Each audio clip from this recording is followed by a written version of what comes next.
Somewhere beneath Michigan's Upper Peninsula is a lake that has never been fully mapped. Divers have tried to reach the bottom. Scientific instruments have returned impossible readings, and 3 times, expeditions have gone in, and not everyone has come back out. Subscribe to State Stories. Michigan's deepest secret is underground.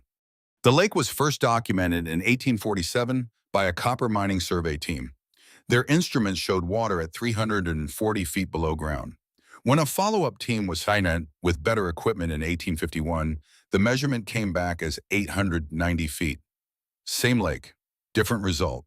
No explanation was ever recorded. In 1923, a University of Michigan geological team spent 6 weeks studying the cave system. Their published report describes the lake as exhibiting properties inconsistent with standard hydrology. The full field notes from that expedition were never published. They exist in the university's archive, marked restricted access. The first diving expedition was 1961. 3 experienced cave divers entered the water. 2 surfaced. The third sent his rope signal at 200 feet, then silence.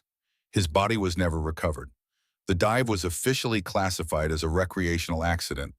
The safety diver who witnessed the rope signal going still said what he saw was not an accident. Subscribe and tell us if you'd go down there.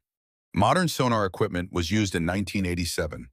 The sonar readings produced 3 different depth measurements from the same point, 412 feet, 200 feet, and 1 reading that simply returned no bottom.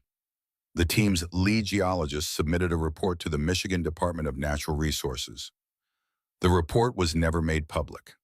Local Ojibwe oral history refers to this specific body of water as a gateway lake, one that connects to waters that exist between worlds. They did not use it as a water source despite living in the region for thousands of years. That oral tradition predates European contact by centuries.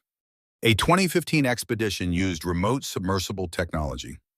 At 600 feet, the submersible's camera showed what the team described as a secondary water body below the primary lake. The submersible reached 1,100 feet before the tether cable went slack.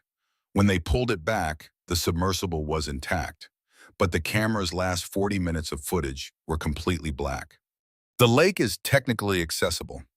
It's in a cave system that has no official restrictions, just a long history of people going in and coming back with more questions than they had before. Subscribe to State Stories and leave a comment. Would you dive in? And which state should we cover next?